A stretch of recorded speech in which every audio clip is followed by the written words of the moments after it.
Hello everyone, welcome back in my channel. तो इस channel पर आप इंग्लिश स्टोरीज़ का हिंदी में अनुवाद करना सीखते हैं। इसके साथ ही स्टोरी को रीडिंग डालना और इंग्लिश वर्ड्स के करेक्ट प्रोनाउंसिएशन के बारे में भी सीखते हैं। तो अगर आप इस चैनल पर न्यू हैं, मेरी वीडियो को पहली बार देख रहे हैं, तो मेरे चैनल को सब्सक्राइब कर लीजिए और जो बेल का आइकन दिख रहा है उसे भी प्रेस कर दीजिए ताकि मेरी आने वाली वीडियोस का नोटिफिकेशन आप तक पहुंच जाए। तो आज जो मैं स्टोरी लेकर आई हूँ यह एक शॉर्ट इंटरेस्टिंग स्टोरी है। वीडियो के एंड तक बने रहिएगा। हो सकता है इस स्टोरी में जो वर्ड्स यूज़ हुए हैं उनमें से कोई ना कोई वर्ड्स आपके लिए न्यू हो, तो आप उसे नोट डाउन कर सकते हैं और अपने वर्ड्स पावर को भी बढ़ा सकते हैं। तो चलिए स्टार्ट करते हैं आज का ये इंटरेस्टिंग स्टोरी। आज के स्टोरी का टाइटल है स्टोन बर्ड्स ड्रीम। स्टोन का अर्थ होता है पत्थर, बर्ड्स यानी कि बर्ड का यानी चिड़िया का, ड्रीम यानी कि सपना। तो टाइटल का अर्थ हुआ कि पत्थर की चिड़िया का सपना। So let's begin the story.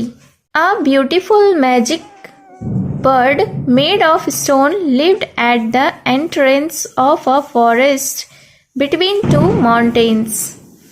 Beautiful का अर्थ होता है सुंदर, मैजिक यानी कि जादू, मैजिक बर्ड का अर्थ हुआ जादुई चिड़िया, स्टोन यानी कि पत्थर, लिव्ड यानी कि रहती थी, एंट्रेंस, एंट्रेंस का अर्थ होता है प्रवेश द्वार यानी कि जहाँ से प्रवेश करते हैं, अंदर आते हैं, फॉरेस्ट यानी जंगल, बिटवीन का अर्थ होता है बीच में, माउंटेन्स यानी कि पहाड़।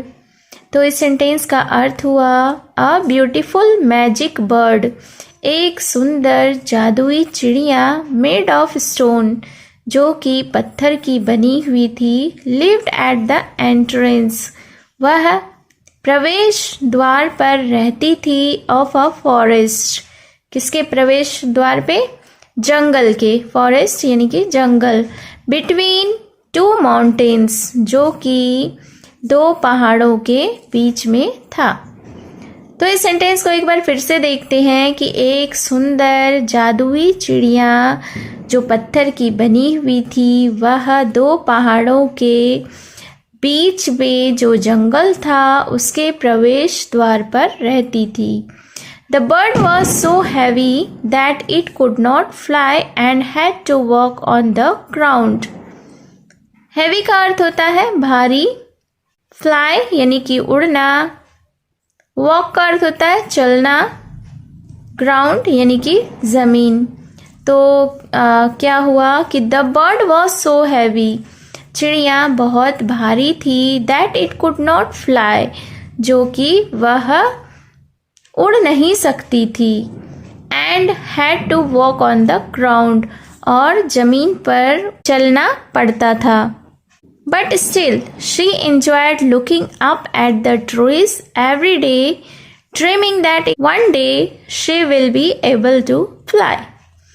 बट यानी कि लेकिन, स्टिल यानी अभी भी, बट स्टिल लेकिन अभी भी, एंजॉयड यानी कि आनंद लेती थी, लुकिंग यानी देखकर, ट्रीज यानी कि पेड़, एवरी डे का अर्थ होता है प्रतिदिन, ड्रीमिंग, ड्रीम का अर्थ होता है सपना, एबल, एबल का अर्थ होता है सक्षम होना, किसी भी काम को करने के लिए सक्षम होना उसे एबल कहते हैं। तो इस सेंटेंस का अर्थ हुआ बट स्टिल लेकिन अभी भी, She enjoyed looking up at the trees every day. उसे प्रतिदिन पेड़ों को देखना अच्छा लगता था, dreaming that one day she will be able to fly. सपना देख रही थी कि वह एक दिन उड़ सकेगी। One day, एक दिन, there was a great fire in the forest and the bird's dream disappeared. Great fire का अर्थ होता है भीषण आग, फॉरेस्ट यानी कि जंगल, ड्रीम यानी सपना, डिसअपियर का अर्थ होता है गायब होना, डिसअपियर्ड यानी कि गायब हो गया। तो फिर क्या हुआ, एक दिन, there was a great fire in the forest, यानी कि जंगल में भीषण आग लग गई। And the birds dream disappeared, और चिड़िया का जो सपना था वह गायब हो गया। All the trees were burned and all the plants and animals that lived there went away.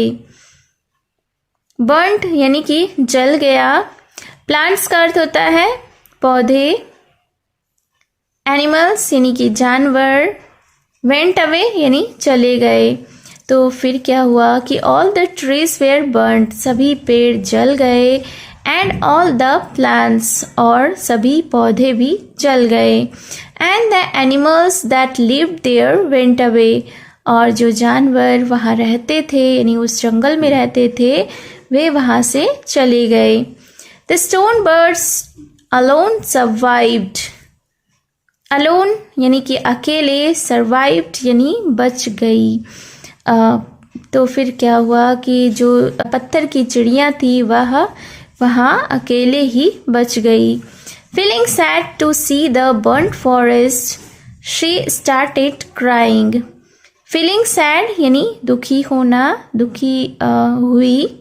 Started यानी शुरू की, क्राइंग यानी रोना।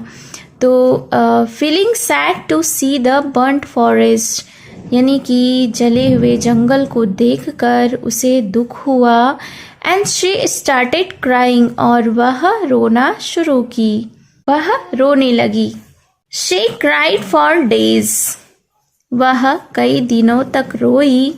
हर tears were wearing away her stone body, और उसके जो आंसू थे उसके पत्थर के शरीर को ख़त्म कर रहे थे।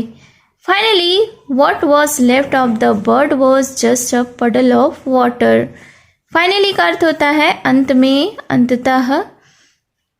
लेफ्ट यानी कि छोड़ना, छूटना। पडल ऑफ वाटर, पडल का अर्थ होता है तालाब, वाटर, पडल ऑफ वाटर यानी पानी का तालाब। तो फिर क्या हुआ कि फाइनली यानी अंत में व्हाट वाज लेफ्ट, जो कुछ भी बच गया था उसके पास क्या बचा था, of the bird was just a पडल ऑफ वाटर। अंत में उस चिड़िया के पास सिर्फ पानी का तालाब ही बचा था।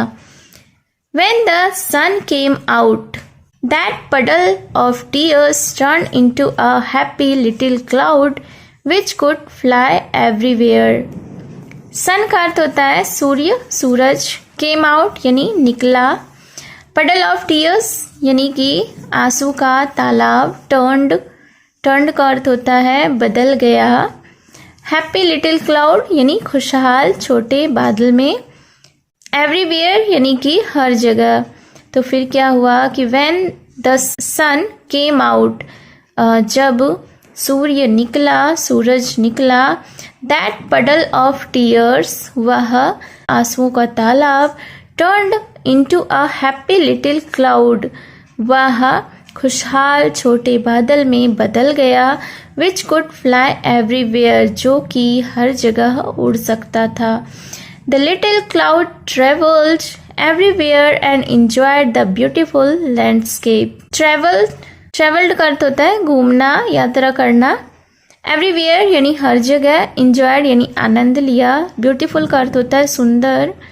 लैंडस्केप यानी नज़ारा। तो the little cloud travelled everywhere यानी छोटा जो बादल था वह हर जगह घूमा।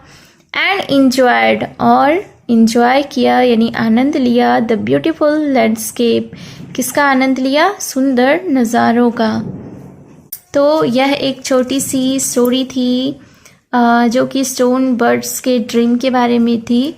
उम्मीद है आपको यह स्टोरी अच्छी लगी होगी। आपने इस स्टोरी में कुछ ऐसे न्यू वर्ड्स ज़रूर सीखे होंगे जो आपके लिए यूज़फुल हों। तो ऐसे ही और वीडियोस देखने के लिए मेरे चैनल को सब्सक्राइब ज़रूर करें और कमेंट करके ज़रूर बताएं कि आपको कौन सा वर्ड्स सीखने को मिला। तो मिलती हूँ मैं फिर से एक न्यू इंटरेस्टिंग स्टोरी के साथ। तब तक के लिए take care and bye bye.